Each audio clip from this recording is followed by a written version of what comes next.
have a deal by Wednesday when the ceasefire ends? Will you extend the ceasefire? I don't know. Maybe not. Maybe I won't extend it. Okay. But the blockade is going to remain. But maybe I won't extend it. So you have a blockade, and unfortunately, we'll have to start dropping bombs again. Thank you very much, everybody. Thank you. I think it's going to happen.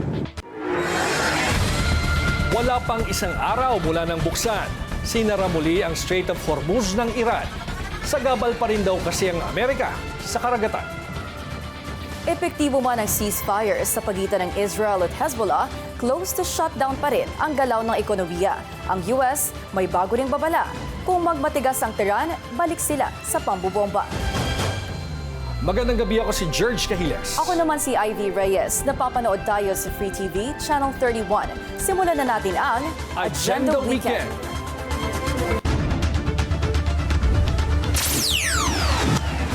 Strait of Hormuz, sinarado ulit ng Iranian military forces. Barikada ng US, itinurong dahilan. Oil price rollback, namumuro ulit sa susunod na linggo. Paggasta naman ng mga Pinoy, umina dahil sa krisis. Pagbabalik bansa ni dating Congressman Zaldico, posible raw matagalan pa ayon sa isang international law expert. Dating kongresista, posible raw magpasaklolo sa Czech government.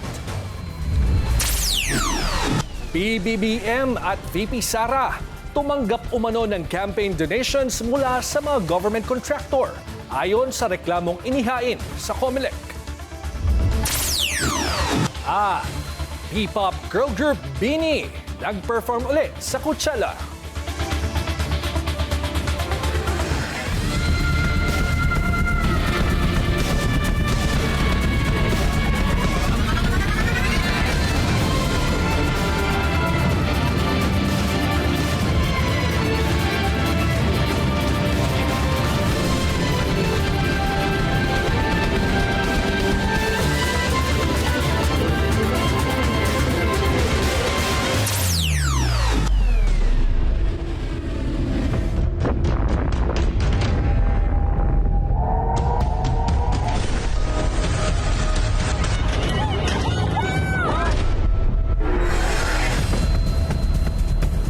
Hindi pa man nag-iinit, muli na namang isinara ng Iran ang Strait of Hormuz ilang oras matapos itong buksan dahil sa ceasefire ng Israel at Hezbollah.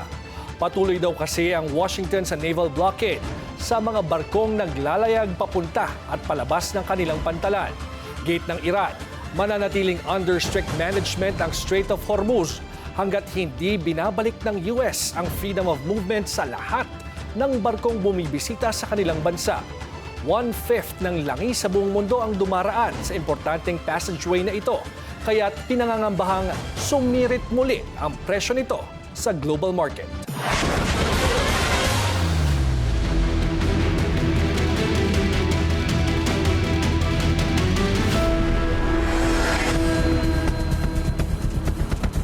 Malakihang rollback sa presyo ng mga produktong petrolyo ang muling aasahan sa susunod na linggo. Ang tanong, magtutuloy-tuloy na ba ito? Ang detalye sa Agenda Weekend Report ni Che Sulit. Bagsak muli ang presyo ng produktong petrolyo sa global oil markets. Ayon sa isang source na nakausap ng Billionaire News Channel, posibleng umabot sa 26 pesos ang bawas sa kada litro ng diesel, habang mahigit 2 pesos hanggang 3 pesos and 50 centavos ang ibababa naman ng gasolina. Batay raw ito sa full week of trading ng Mean of Platts Singapore o MOPS, ang benchmark na ginagamit sa pagpresyo ng langis of finished petroleum products. Kasama rin sa pagtataya ang palitan ng piso kontra dolyar na ginagamit na pambili sa imported oil products. Nitong Biyernes, sa pagsasara ng merkado, nasa mahigit 60 pesos ang halaga ng piso laban sa US dollar. Isa rin ang forex sa mga factor na tinitignan ng Energy Department sa pagkukwenta ng fuel price adjustments. Pero ang tanong ng mga consumer, tuloy-tuloy na kaya ang rollback? Whatever happens in international market is reflected in our prices the following week. So, yun yung danger doon. Ayon kay Energy Secretary Sharon Garin, mahigpit nilang binabantayan ang reaksyon ng global markets kaugnay ng sigalot sa Middle East. Posible pa ring tumaas ang presyo ng langis kung magpapatuloy ang tensyon dito. Sa Martes naman, bukod sa implementasyon ng inaasahang rollback, ikakasa ang isa pang transport strike na pangungunahan ng Grupo Manibela kasama ang mga apektadong tsuper dahil sa krisis. Ang kanilang panawagan sa pamahalaan, ibalik na ang dating presyo ng produktong petrolyo. Para sa Agenda Weekend, Che Sulit, Billionaire News Channel. Kilometrong haba ang naging pila ng mga motorcycle taxi driver sa Quezon Memorial Circle sa pag-asang makatanggap ng ayuda. Ang kanilang mga motor nakabalandra na lang sa magkabilang sidewalk. Tiis daw sa gutom at mainit na panahon, lalo na at mabagal ang distribusyon ng tulong. Nilalamon na rin ang krisis sa langis ang pang-araw-araw na budget ng ilang mga tahanan. Hindi na raw kasi makahabol ang kita ng mga Pinoy sa bilis ng pagsirit ng presyo ng mga bilihin. Nagbabalik si Che Sulit para sa detalye. Dahil sa nagpapatuloy na sigalot sa Middle East, tila damang-dama ng mga Pinoy ang paghihigpit ng sintron para makaraos. Ang pamilya ni Alex Martin sa groceries, umaabot ng 13,000 pesos ang nagagastos sa loob ng isang buwan. Kasama sa mga gastusin ang pang-ulam sa araw-araw, gatas ng mga anak, at maging ang gamot para sa kanyang biyenan. As a family of 9, there's a lot of mouth to feed. Madaming pinapakain, ganyan. Ayon kay Alex, running on a tight budget sila ngayon dahil sa mga mahal na bilihin. Pansin niya, bago magsimula ang gyera, kaya pang makabili ng 3 days worth of meat ang 1,000 piso. Pero ngayon, katumbas na lang ito ng pang-isang araw na ulam para sa buong pamilya. Ang pipiliin namin, instead of mga high protein, high in fiber, instead of isipin namin yung nutrition namin, ang nangyayari, magkano budget natin ngayon? Ano uulamin natin? Ang main source of income ng pamilya Martin, ang minimum wage job ni Alex, maliit na negosyo ng kanyang asawa na si Isaac, at ang pensyon mula sa kanilang mga magulang. May maliit na party tray food business ang kanyang asawa. Kaya nang sumirit din ang presyo ng LPG sa mahigit 1,400 pesos, malaki rin ang kinain nito sa kanilang budget. At dahil enrollment season na, problemado ang pamilya ni Alex sa tuition ng kanyang eldest daughter na umaabot na sa 35,000 pesos sa paparating na semestre. May nag-advise sa akin na pwede mo naman siyang i-stop or ilipat muna. Pero masakit yun as a mom kasi hindi ka makapag-provide eh. Masakit yun sa amin ng asawa ko na isa-stop namin yung anak namin dahil gipit kami na hindi naman namin kasalanan kasi nagsasave naman kami. Una nang iniulat ng Philippine Statistics Authority na sumadsad ang halaga ng piso. Kung ikukumpara daw noong 2018, 75 pesos na lang ang halaga ng piso ngayong March 2026. Ibig sabihin, ang 1,000 piso noon, nasa 750 pesos na lang ang halaga ngayon. Ayon kay Jonathan Ravelas, Senior Advisor at Reyes Takandong & Co., pahiwatig ito ng mabilis na antas na pagtaas ng presyo ng mga bilihin kumpara sa kita ng mga Pilipino. Kung hindi mapapababa agad ang presyo ng mga bilihin at hindi makakahabol ang sahod ng mga Pilipino, asahan din daw ang pagtaas lalo ng inflation. Kaya panawagan ni Alex sa pamahalaan, pakinggan sana ang hinaing ng mga consumer. Dahil aniya, ang nagsusumikap na Pinoy ang siyang sumasalo sa mga paghihirap dulot ng pagsubok na hindi naman niya kontrolado. Para sa Agenda Weekend, Che Sulit, Billionaire News Channel. Higit 100 sako ng gulay ang natanggap ng Bureau of Corrections mula sa Pangulo para sa mga persons deprived of liberty. Kabilang sa mga ipinamigay ang broccoli, kalabasa, okra, sibuyas, repolyo, mais, kamatis at patatas. Ayon kay Bucor Chief Gregorio Katapang Jr., napapanahon ang donasyon sa gitna ng epekto ng global oil crisis sa supply ng pagkain.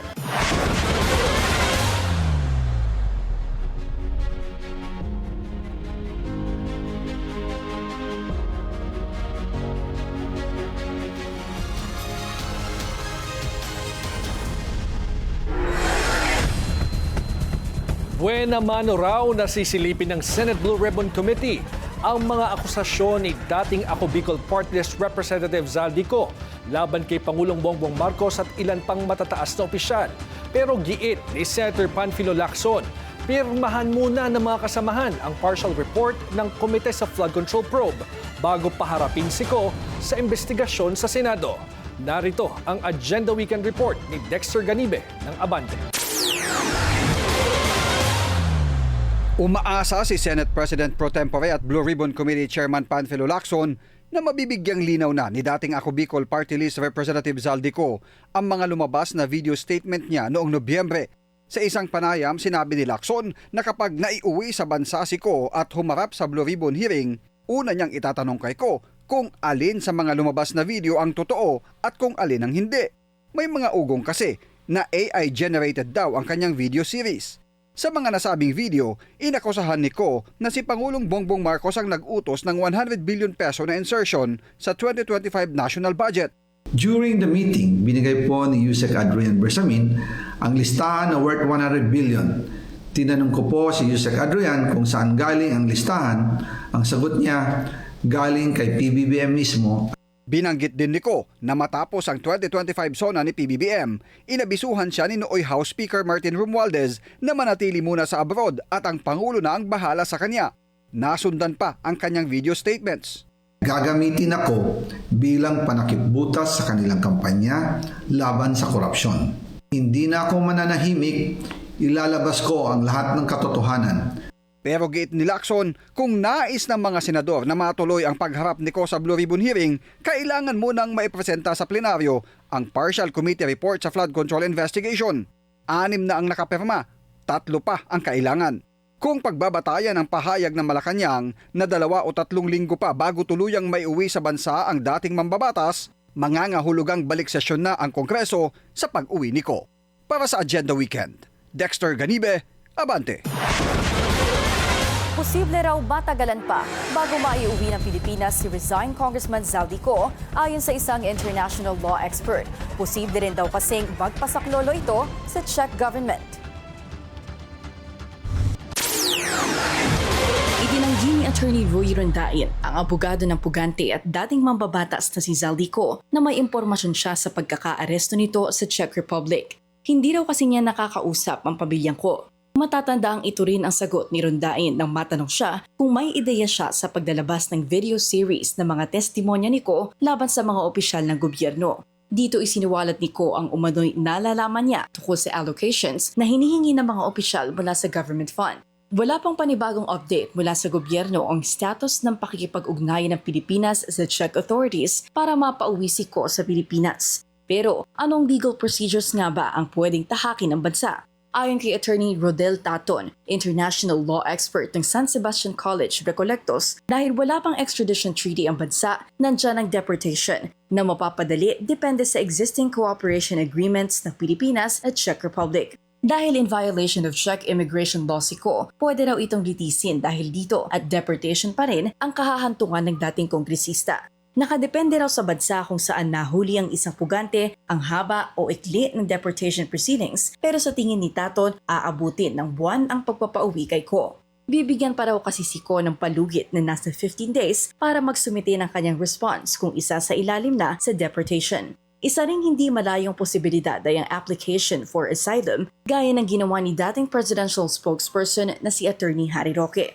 And he can raise that there is a well-founded fear on his life and also on the basis of his political opinion, and that he would pray for his non-return to the Philippines because in cases of asylum seekers and refugee applications under the status determination procedures, the person who is applying for that may not be returned, no? So he cannot be expelled from the local state where he was arrested. Paliwanag ni Taton, maraming tanong ang pwedeng lumutang kung mag-a-apply for asylum si Ko dahil pwede nitong sabihin na pinupuntirya siya ng administrasyon para sa mga dating niyang pahayag kaugnay ng budget anomaly sa 2025 appropriations. Pero tila mahihirapan din daw ang kampo ni Ko na idebate ang argumentong ito dahil ang high-profile case ng kanyang pagkakadakip ay nag-uugat sa mga kasong nakasampa laban sa kanya. On the part of the government, it may be very clear that this is not a case of persecution. Rather,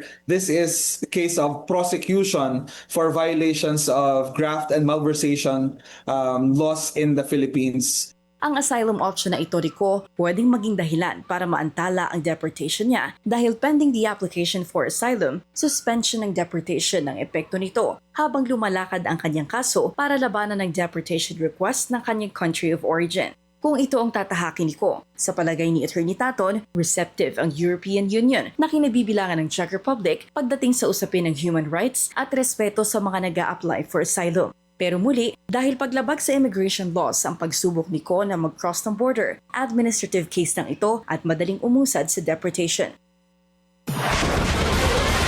Nilinaw naman ng National Bureau of Investigation na walang kaugnayan ang red notice ng International Criminal Police Organization o Interpol sa pagkaaresto kay dating Congressman Zaldico sa Czech Republic. Ayon sa NBI, inaresto si Ko dahil sa paglabag sa immigration laws. Handa naman daw ang ahensya sakaling may kautusan na para pabalikin sa Pilipinas ang dating mambabatas. Una nang sinabi ni PBBM na nakikipag-ugnayan na ang gobyerno sa Czech counterpart para matiyak na dumaan sa legal na proseso ang pagbabalik bansa ni Ko sa lalong madaling panahon. Nahaharap si Ko sa mga kasong graft at malversation dahil sa mga questionabeng flood control project ng SunWest Corporation, ang kumpanya na iniuugnay sa kanyang pamilya. Siya rin ang isa sa mga umano'y mastermind sa multi-billion peso flood control scandal sa bansa. Makikipag-usap ang Pilipinas sa embahada ng Oman sa susunod na linggo, kaugnay ng bago nitong travel requirement. Inatasan kasi ang mga Pilipino na magsumite ng negative HIV test. Nakatakdang magpulong ang embahada ng Oman at ang Pilipinas sa susunod na linggo para talakayin ang requirement ng Oman na kailangan munang magpresenta ng negative HIV tests na mga turistang nais pumasok sa kanilang bansa. Halimbawa, sa Emirates website, nakadetalye na bukod sa karaniwang travel documentation, e-travel forms, ticket information, may nakasulat na nationals of Philippines must obtain a certificate of HIV test before departure. Nagpahayag daw ng strong representations ang Foreign Affairs Department para tanggalin ang requirement para sa Filipino travelers. Hopeful ang DFA na positibo ang resulta ng pagpupulong dahil maganda naman daw ang relasyon ng Pilipinas at Oman.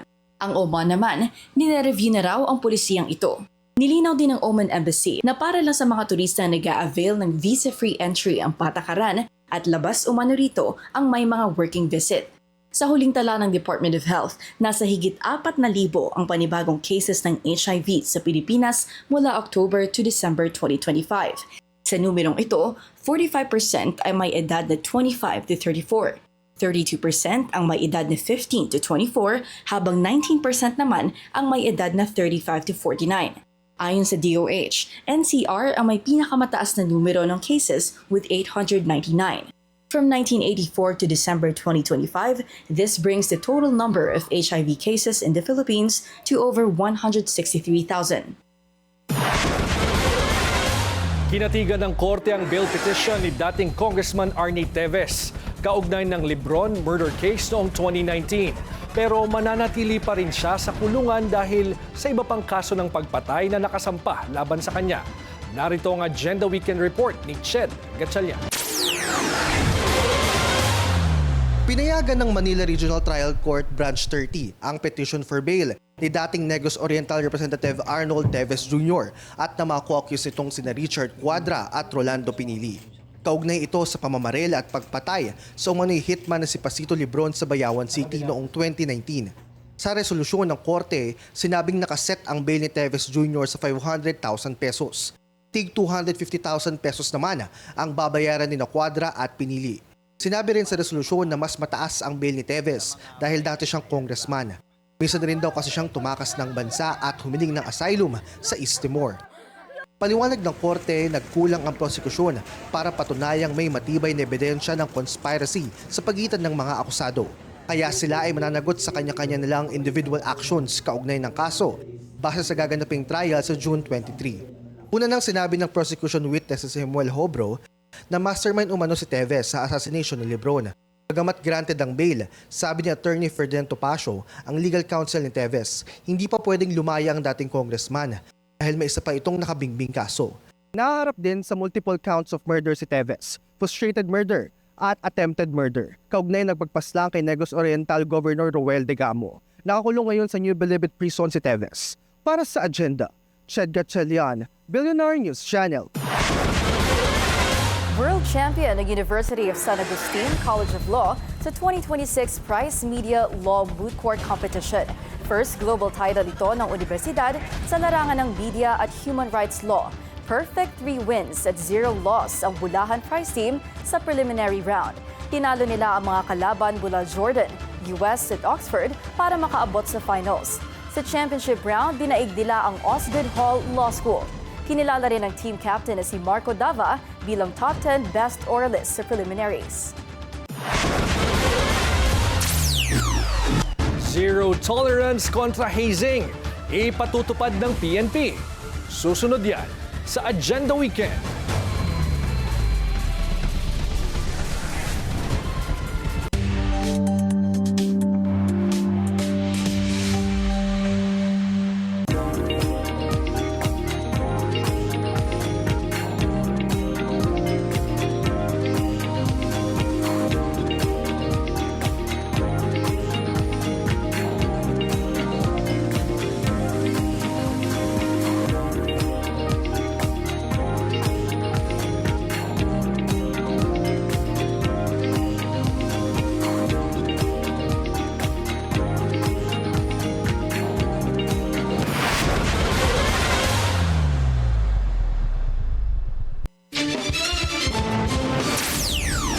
Check muna tayo ngayong Sabado. Sa EDSA Mega Mall, mabagal ang daloy ng mga sasakyan sa southbound, moderate naman sa northbound lane. Nasa spotlight na naman ang issue ng campaign donations ng mga government contractor. Inireklamo sina PBBM at VP Sara dahil sa pagtanggap umano ng donasyon noong 2022 elections. Yan ang Agenda Weekend Report ni Ryan Reloban ng Abante. Pinaiimbestigahan ng iba't ibang grupo sa Commission on Election or COMELEC ang ilang government contractors na nagbigay umano ng campaign donation sa tandem ni na Pangulong Bongbong Marcos at Vice President Sara Duterte noong 2022 election. Kabilang sa mga complainant ang election watchdog na Kontradaya, Grupong Bayan, Workers Electoral Watch, Kilusang Bayan kontra Kurakot at iba pa.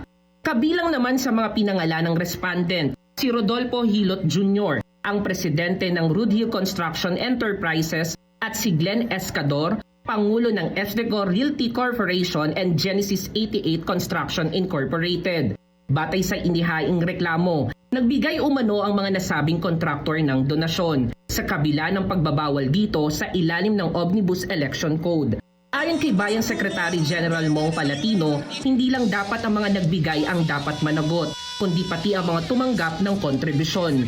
Lumitaw anya sa Statement of Contribution and Expenditure o SOSE, ang mga nasabing contribution ay tumanggap dito sina Pangulong Bongbong Marcos at Vice President Sara Duterte. Giit ni Palatino, malinaw na ipinagbabawal ito sa batas dahil sa posibleng conflict of interest. Sa ngayon, wala pang tugon ng COMELEC sa kanilang panawagan. Para sa Agenda Weekend, Ryan Reloban, Abante. Hindi raw testimonya ni Ranil Madriaga, kundi mga dokumento ng COA ang pinakamahalagang ebidensya sa impeachment case laban kay VP Sara. Ayon yan kay Akbayan Party List Representative Chel Jokno.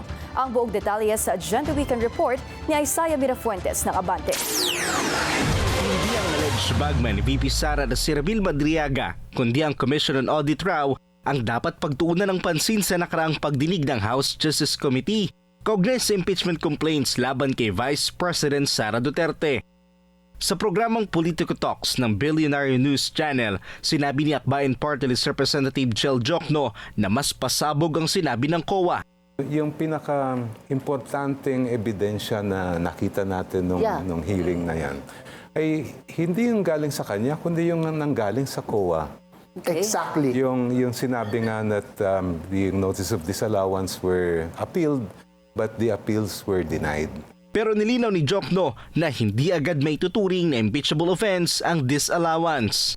To me, yung notice of disallowance mismo ay maaring hindi impeachable offense. Pero kung yan ay in-affirm ng COA at depende sa basehan, ay maaaring maging betrayal of public trust o kaya corruption or other grounds for impeachment. Kumbinsido rin ang mambabatas sa malaking porsyento ng Pilipino suportado ang impeachment proceedings laban sa bise at hindi scripted ang desisyon ng COA. Hindi ako ganun kagaling mag-acting. Binatikos naman ni Gabriela Party List Representative Sara Ilago ang katwiran ni Atty. Michael Poa na reimbursement ng sobre na kanyang natanggap mula sa bise. Si Poa, isa sa mga legal counsel ngayon ng pangalawang Pangulo, dating Undersecretary ng Education Department nang pinamumunuan pa ito ni VP Sara.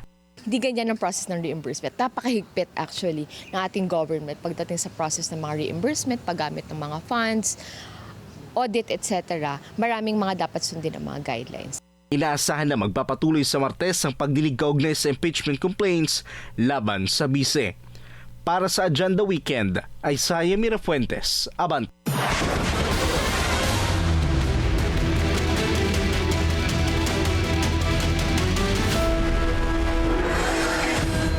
Short-sighted di umano ang mga hakbang ng gobyerno para sa energy sector. Ayon sa isang policy analyst, kaya nang mangyari ang krisis sa Middle East, malaking dagok agad ito sa ekonomiya. Yan ang Agenda Weekend Report ni Che Sulit. Pinuna ni policy analyst Professor Emmanuel Leco ang pagkukulang ng Pilipinas para isulong ang alternative sources of energy.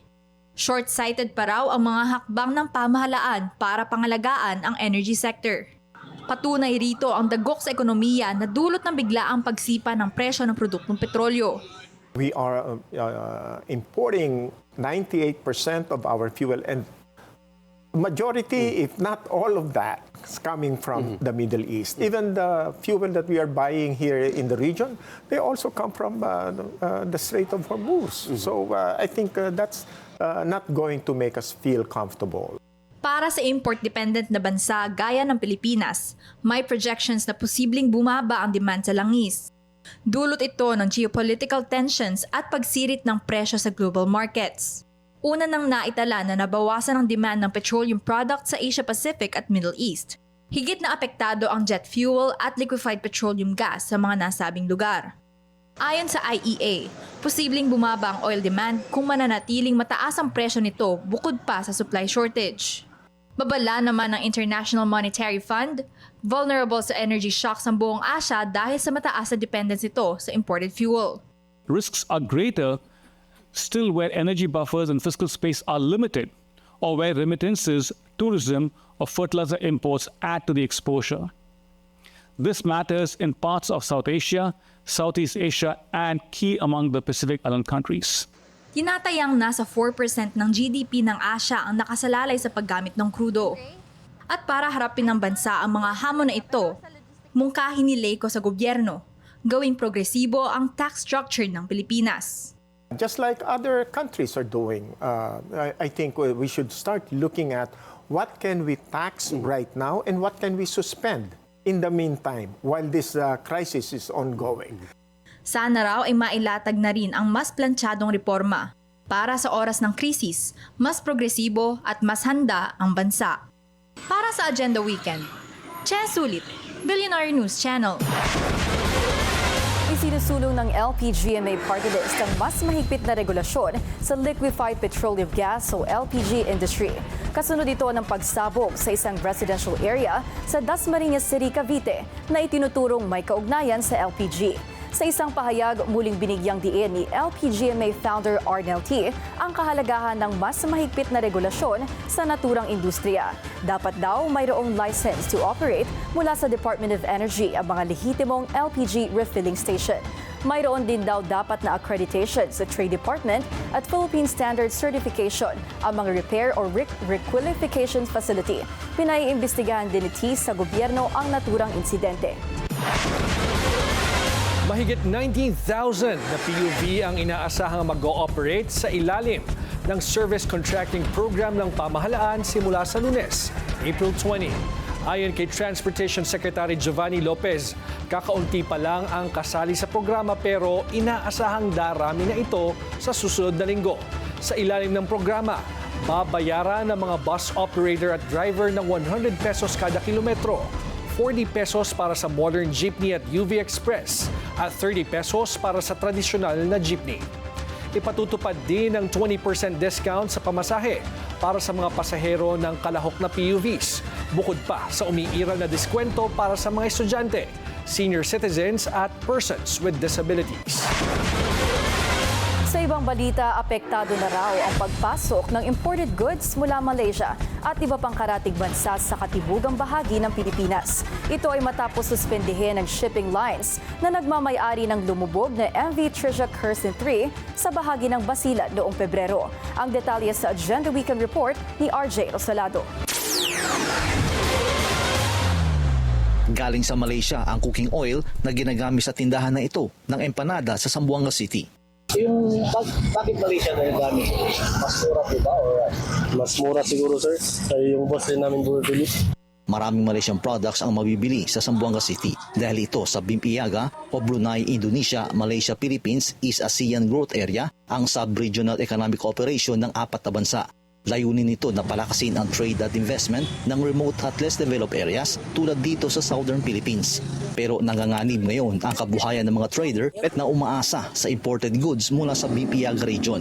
Kulang umano ang kanilang mga supply dahil nananatiling suspendido ang operasyon ng Alison Shipping Lines kasunod ng pagdubog ng MV Trisha Kirsten 3 sa karagatan ng Basilan nitong Enero. Ito lang kasi ang may mga ro-ro vessel na bumabiyahe mula Malaysia papunta sa Zamboanga City at Basulta area. Kailangan namin talaga, yung meron talaga mga cargos, may magbiyahe talaga papunta, makuha yung container, 45 containers namin nandun sa Malaysia, Sandakan. Sa ngayon, almost 90 days na siya stranded down, hindi pa nakukuha yung mga karga namin. Bukod sa supply shortage, apektado din ang imported goods sa pagsirit ng presyo ng langis.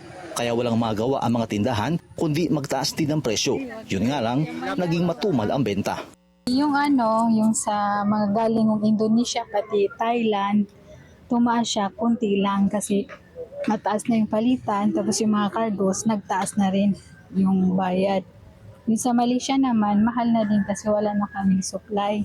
Apektado rin ang local economies ng Basilan, Sulu at Tawi-Tawi dahil sa supply shortage ng imported goods galing sa BIM-IAGA region. Nakatutulong kasi ito para ma-stabilize ang presyo ng basic commodities sa Basulta area. Kaya nananawagan na ng tulong sa national government ang BIM-IAGA Business Council. We actually have heard from the traders that they've also appealed to DTI, to the Senate na rin daw. It already reached the Senate because it's an urgent matter na talaga, especially in Zamboanga City. Even in Basulta areas kasi in Holo, apparently all goods there are very expensive na. Sobrang taas na talaga. Tapos they only have yung limited also yung transportation doon. Sa ngayon, may mga maliliit na cargo vessel ang bumabiyahe sa Malaysia pero hindi raw ito sapat para punan ang tumataas na demand mula sa Basulta area at Zamboanga City. Para sa Agenda Weekend, RJ Rosalado, Billionaire News Channel, Zamboanga City. Mas stable na kuryente at masiglang komersyo ang pangako ng bagong Power Submarine Cable para sa mga residente ng Samal Island. Alamin natin ang detalye ng proyektong iyan sa Agenda Weekend Report ni Edith Isidro ng Abante. Mas mataas na kapasidad ng kuryente, yan ang dala ng bagong Power Submarine Cable na inasahang magkonekta sa Davao at Samal Island. Hinanap ang inaugurasyon para ilalatag ang kable. Aabot sa 1.250 kilometers ang submarine cable. Itatawid ito sa Kakupitan Strait mula mainland papunta sa isla. Mayroong 69 kilovolts ang kakayanin nito o may kapasidad na 50 megawatt. Ayon kay Engineer Iraq Sartia, 12 megawatts ang peak load sa Samal. Pero sa pamamagitan ng bagong interconnection, maaaring sumuporta ito ng mahigit 4 na bises sa pangangailangan ng isla. Magbibigay ito ng sapat na kapasidad para sa paglago ng komunidad. Isa rin daw itong mahalagang hakbang sa pagpapalakas ng power system ng Samal. Tuloy naman ang pag-angkat ng Davao del Norte ng langis. Ayon kay Governor Edwin Humangin, plano nilang bumili ng diesel sa ibang bansa. Nauna na niyang sinabi na angkat sila ng 44 million liters ng diesel para magamit ng probinsya sakaling tumagal pa ang sigalot sa Middle East. Para sa agenda, Edith Isidro, Abante, Samal Island. Kapapasok lang na balita, si PBBM na mismo ang nag-anunsyo ng oil price rollback para sa susunod na linggo. Mas malaki anyang rollback ngayon kumpara last week, kaya ginhawa ito para sa mga motorista.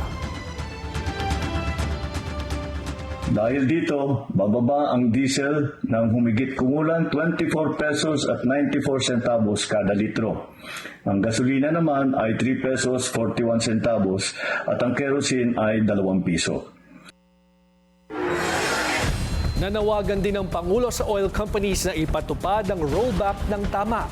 Bukas naman ani ang Energy Department para sa mga reklamo. Ipinagutos ni PNP Chief General Jose Melencio Nartates Jr. ang mas mahigpit na batas kontra hazing sa lahat ng training units nito. Ipatutupad nila ang zero tolerance at titiyaking na sumusunod sa mga batas at regulasyon ng kapulisan ang lahat ng aktibidad sa pagsasanay na mga kadete. Matatanda ang sinibak sa pwesto ang direktor ng PNPA kasama ang 8 pang opisyal matapos ang hazing incident kung saan 22 freshmen ang sangkot. Suportado ng 7 senador ang social media ban sa mga batang edad 16 pababa. Ayon kay Senador Sherwin Gatchalian, hindi raw kasi maganda sa mental health ang paggamit nito. Magkakaroon daw ang Senado ng pagdinig hinggil sa issue. Ginawa ni Gatchalian ang pahayag kasunod ng 2 insidente ng school shooting sa Marikina at Laguna dahil umano sa larong Roblox. Heart disease pa rin ang leading cause ng pagkamatay ng mga Pilipino. Ano nga ba ang mga sintomas at sanhi nito? Ang detalye sa Agenda Weekend Report ni Pierre Pastor. Number 1 killer ng mga Pilipino ang heart disease. 13 ang namamatay kada oras dahil sa sakit na ito. Acute myocardial infarction o heart attack ang sanhi ng 19% of total death sa bansa. Walang pinipili ang sakit sa puso, mapamatanda o bata, mahirap man o mayaman. Pangunahing sintomas ang madaling pagkahapo at paninikip ng dibdib. Kapag naman dumaranas na ng heart attack, maaaring magkaroon ng chest pains na parang may nakadagan. For us to prevent blockage or cholesterol deposit the arteries is blood flow. Yung mas magandang blood flow or daloy ng dugo sa artery, ano yung stimulation nun? Exercise. Kaya't mahigpit na pinababantayan ng mga eksperto ang factors sa pagkakaroon ng sakit sa puso, kabilang ang high blood pressure at high cholesterol. Sa mga Pilipino, nakita na ito ay dahil sa labis na pagkain ng mamantika, masarsa at maaalat, sasabayan pa ng tinatawag na sedentary lifestyle. May tinatawag na transcatheter aortic valve replacement, isang makabagong paraan ng pagpapaluwag ng daluyan ng dugo sa puso. Even individuals with multiple medical problems, kidney transplants and the like, these patients can go these procedures without necessarily increasing their mortality risk. Sadyang mahal ang gamutan sa heart disease. Ang PhilHealth naman ay may idinagdag na benepisyo para sa sakit na ito. From 30,000 to 500,000 pesos na ang coverage para sa percutaneous coronary intervention. Pero ika nga, prevention is always better than cure. Para sa Agenda Weekend, Pierre Pastor, Billionaire News Channel. Abangan ang usapan about the number 1 killer disease ng mga Pilipino at iba't ibang paraan on how to take charge of our health to achieve our full potentials sa Wellness is Wealth.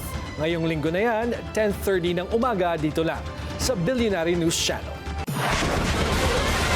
Sa sports, for the very first time, i-host ng Pilipinas ang Sambo Championships. Mahigit 500 athletes ang inaasahang lalahok sa Patimpalak na layon ding isulong ang bansa bilang sports tourism hub. Yan ang Agenda Weekend Report ni Sheila Salaysay. Mga Samboist mula sa buong Asia at Oceania magtitipon sa Pilipinas para sa isang high-stakes na sagupaan sa mat. Pinaghahandaan na ng Pilipinas ang 2026 Asia and Oceania Sambo Championships, isang malaking hakbang para iangat ang sambo sa global stage at ilapit ito sa Olympic dream. Mula sports sambo hanggang combat sambo, inaasahang aabot sa mahigit 500 athletes mula sa 29 countries ang lalahok na binubuo ng Rising Stars, mga veterano at elite fighters. Full support dito ang sports leadership, kabilang sina Paulo Tangkotyan, PSC Chairman Patrick Gregorio, POC President Bambol Tolentino, PSC Commissioner Fritz Gaston at Secretary General ng POC na si Attorney Wharton Chan na iisang mensahe ang dala. Palakasin ng sports tourism at bigyan ng world-class exposure ang susunod na henerasyon ng atletang Pilipino. To headline the Philippine team, andyan si world number 1 Sydney C. Tangkotyan. Kasama ang kapwa standout na si Aislinn Agnesia. Patuloy na kayang makipagsabayan ng Pinoy sa international sambo scene. Mabibigyan natin ng chance lahat ng aspiring athletes, from youth, junior, men, women. So, mas malaking opportunity to for everybody kasi 72 categories po yung paglalaruan. Yung team namin is working very hard to showcase the Filipino warrior spirit. Sa likod ng kilusang ito ay ang lideratong patuloy na nagtutulak sa paglago ng sambo sa bansa. Gusto ko makita, mapanood ng mga kababayan natin kung paano lumaban yung ating mga atleta and mabigyan din ng opportunity, especially yung mga player na from the province. Last year, nag-rank tayo as number 4 sa buong Asian Oceania. Masyado pa tayong baby sa ganitong larangan. Pero sa pinapakita natin sa mga sa yung performance natin, so we are one of the best. Magaganap ang aksyon sa Ninoy Aquino Stadium mula June 25 hanggang 28. Para sa Agenda Weekend, Sheila Salaysay, Billionaire News Channel. Inaasahang kikita ng malaki ang American actor na si Miles Teller bilang investor sa beverage brand na The Long Drink Company. Nabili kasi ng The Mark Anthony Group of Companies ang nasabing kumpanya sa halagang $325 million. Ayon sa aktor, higit 7 taon na siyang may stakes sa nasabing cocktail business. Hindi binanggit ni Teller ang eksaktong halaga ng payout, pero hindi pa naman daw siya mag-retire bilang aktor. Makatutulong daw ang kita para makapag-produce pa siya ng mas maraming pelikula. American singer David Anthony Burke arestado dahil sa pagpatay umano sa isang dalagita. Susunod yan sa Agenda Weekend.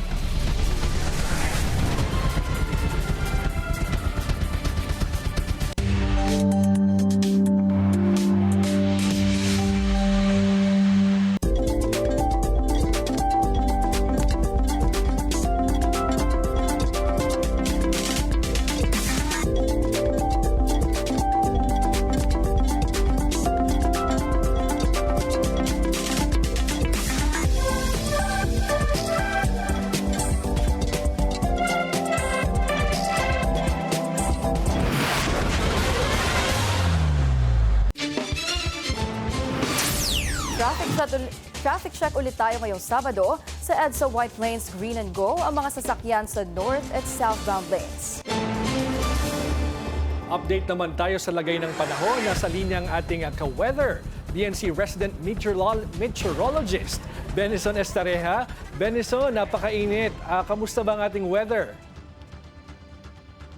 Yes, tama po Sir George. Good evening po sa inyo. Sa ngayon naman ay wala tayong minomonitor na bagyo sa loob or even malapit sa ating Philippine Area of Responsibility dahil patuloy ang paglayo nitong si severe tropical storm with international name Sinlaku, 2,600 kilometers east of extreme northern Luzon at walang epekto sa ating bansa. Yung high pressure area na malapit pa rin po sa Luzon na siya nakaka-apekto at nagdadala pa rin ng maliit na tsansa ng ulan lalo na dito sa Luzon. Mas kakaunti rin po yung mga kaulapan pa rin habang sa may Visayas and Mindanao, partly cloudy to cloudy skies within 24 hours at may tsansa pa rin po ng mga pulupulong pag-ulan or pagkidlat pagkulog. Sa Luzon kung may mga pag-ulan man, more on dito sa mga kabundukan ng Cordillera Region, Ilocos Region, some areas ng Aurora, Quezon, down to Mindoro Provinces and Bicol Region. Pagdating naman sa init ng panahon, meron pa rin mga karamihan na lugar na 33 to 41 degrees po ang maitatalang temperatura or yung heat index na tinatawag, yung mararamdamang init ng ating katawan. Pinakamataas pa rin sa may areas ng Cavite City, dito sa may Coron, Palawan, Zamboanga City and Butuan City hanggang 41 degrees Celsius, habang sa Metro Manila, that's 38 to 39 degrees Celsius naman by tomorrow. Yung mga latest mula dito sa Weather Forecasting Center po ng Pag-asa, balik po sa inyo. Okay, maraming salamat, BNC Resident Meteorologist Benison Estareja. Sana all! Yan ang naging reaksyon ng netizens sa video na ibinahagi ni Jinky Pacquiao sa kanyang social media. Kita ditong namimigay siya ng pasalubong sa kanyang mga kasambahay matapos umuwi mula sa biyahe abroad. Iminungkahi ng Quezon City LGU ang pagsusuot ng face mask sa mga residente nito. Hindi raw kasi ligtas ang kalidad ng hangin sa ilang bahagi ng lungsod mula kahapon hanggang ngayong araw. Pinapayuhan ang Q-citizens, partikular ang mga lalabas ng bahay na magsuot ng face mask, lalo na ang mga matatanda, buntis at may respiratory diseases. Patuloy na binabantayan ng local government ang Air Quality Index. Pansamantalang isasara ang ilang pangunahing kalsada sa Maynila bukas para sa Earth Day Run 2026. Magsisimula yan na 1:00 ng umaga. Kabilang sa road closure ang Seaside Avenue, Jokno Avenue, Buendia Exit at Rojas Boulevard. Southbound ng UP to Manila area. Pinapayuhan ang mga motorista na dumaan muna sa alternative routes. Mananatiling sarado ang mga kalsada hanggang matapos at malinis ang event area.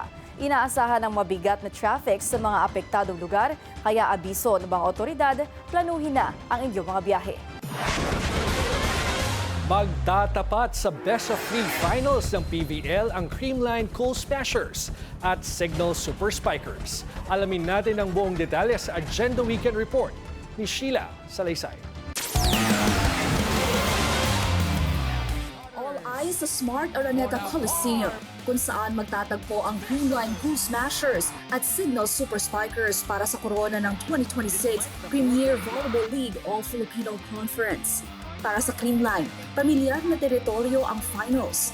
Muling ipinamalas ng Creamline ang kanilang championship DNA matapos patumbahin ang Farm Fresh Foxies para maselyuhan ang kanilang 15th finals appearance. Pick by Panaga, points down the line, Ferdinand. Mula sa kanilang pag-angat bilang powerhouse hanggang sa pagiging isa sa pinakamatagumpay na koponan sa liga, ang Creamline ay naging simbolo ng consistency at winning culture. Ngayon, nagbabalik sila sa entablado na may iisang misyon, mabawi ang trono.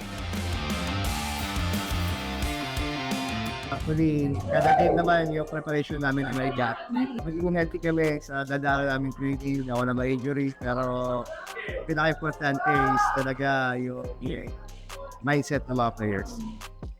Ang Signal Super Spikers papasok naman sa finals bilang breakthrough contender. Marka ng kanilang unang finals appearance sa All-Filipino Conference at pinakamalaking yugto sa kasaysayan ng prangkisa. Hindi naging madali ang kanilang dinaanan. Matapos ang solid campaign sa eliminations, pinatunayan ng Super Spikers ang kanilang tibay ng baliktarin ang Creamline sa matinding 5-set thriller para makapasok sa semis. Bitbit nila ang momentum na iyon sa Final Four kung saan pinatumba nila ang Farm Fresh Foxies at muling dinaig ang Cool Smashers para makuha ang unang ticket sa finals. Arsen Ordiales, smart change. Best effort talaga. Bibigyan namin yung 110% namin para, of course, to be honest, malaking help sa amin yun. Siyempre, yung kumpiyansa namin sa sarili namin. And siyempre yung buong team, kung paano rin kami, kung paano rin namin, paano kami nag-invest doon sa game na yun. Magsisimula ang finals Game 1 ng Best of 3 series sa April 21. Para sa Agenda Weekend, Sheila Salaysay, Billionaire News Channel. Sa kabila ng mababang pondo ng gobyerno sa food tourism, isang Filipino chef ang nagtatayo ng bandera ng Pinoy cuisine sa France. Silipin natin yan sa Agenda Weekend Report ni Mikey Oreta.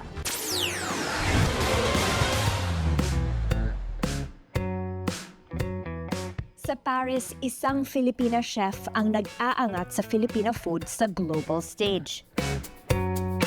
Ang restaurant na ito na itinayo ni Chef Erica Paredes ay pinangalanan Reina, a name that's very personal to her. I started thinking of like royalty names in Filipino. I knew I wanted a Filipino or English name. And Reina came up and I was like, it's easy to remember, it's Filipino, it's easy to pronounce, even for French people. And, you know, Reina is really a love letter to my grandma and my mom and basically every woman who raised me. And this is all for them. I am who I am because of the Reinas in my family. It started with friends and I'm like, bring a friend. You know, and I charged very little. It was really just for the cost of the ingredients. I wanted to just get my food out there. I was still very hesitant and a little bit nervous because I wasn't cooking somebody else's food. These were my recipes. This was my food. Mula sa isang munting ideya, naging isang restaurant ito in a major city hub. Kailangan mong mag-adjust nang hindi nawawala ang sariling identity. For instance, when I make achara, I don't use green papaya, even if it's available here, because I know it's being brought from somewhere else. I use fennel. So I do a fennel carrot achara instead.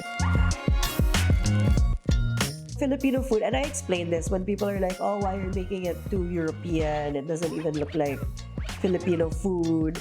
And I'm like, it's not about, like, I will never, for instance, I won't compromise flavor.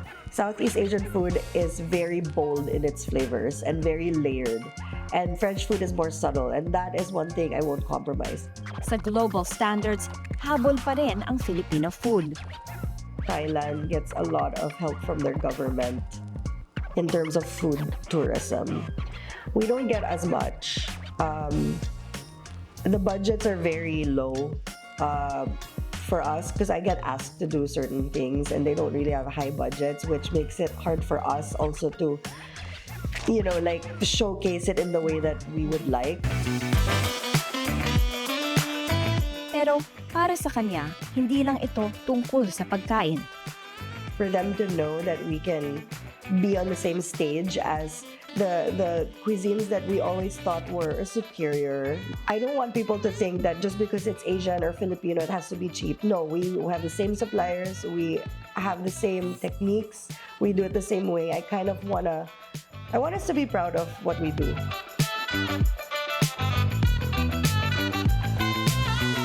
Ang Reina ay hindi lang isang restaurant, isa itong cultural ambassador. Inaangat ang Pilipinas sa global stage. At para sa mga kababayan natin dito, isa rin itong matamis na paalala kung sino tayo at saan tayo nagmula. Para sa Agenda, Mikey Orata, Bilyonaryo News Channel, Paris, France. Arestado ang American singer na si David Anthony Burke dahil siyang itinuturong suspect sa pagpatay sa 14 anyos na dalagita na si Celeste Rivas Hernandez. Natagpuan ng mga labi ng biktima sa loob ng Tesla ng singer last November. Nakakulong ngayon si Burke ng walang piyansa habang rerepasuhin ng prosecutors ang ebidensya sa Lunes. Itinanggi ng kampo ni David ang mga akusasyon. Gumugulong pang investigasyon at inaalamang sanhi ng pagkamatay ng dalagita. BINI concluded their Coachella run on a high note, making history bilang kauna-unahang all-Filipino act sa naturang music festival. Dinagsa ng fans at mga Pinoy celebrity ang Mojave tent as the girl group performed their hit songs tulad ng Pantropiko at Salamin-Salamin.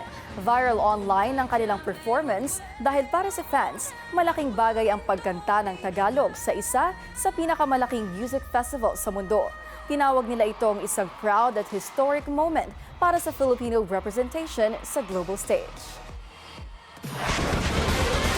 Siyempre pa, Ivy, marami talagang abangang shows dito sa Bilyonaryo News Channel. Gaya na lang mamaya. Anong abangan natin, George? Siyempre yung Mateo G Primetime. Mateo G Primetime, mamaya yan. Right after Agenda Weekend at bukas naman, yung... Rampa with me with Bea Santiago. And ang guest ni Mateo G Primetime later ay... Yung kamukha ko. Yes. Si Piolo Pascual po. Yung guest ni Mateo, ni Matt later. So abangan nyo po yan after Agenda Weekend. At yan ang ating Agenda Weekend ngayong Sabado. Para sa mga karagdagang balita, bisitahin ang aming official website, dnc.ph. Ako si Ivy Reyes. At ako si George Cahiles. Sa bawat issue may anggulo at ang balita may agenda.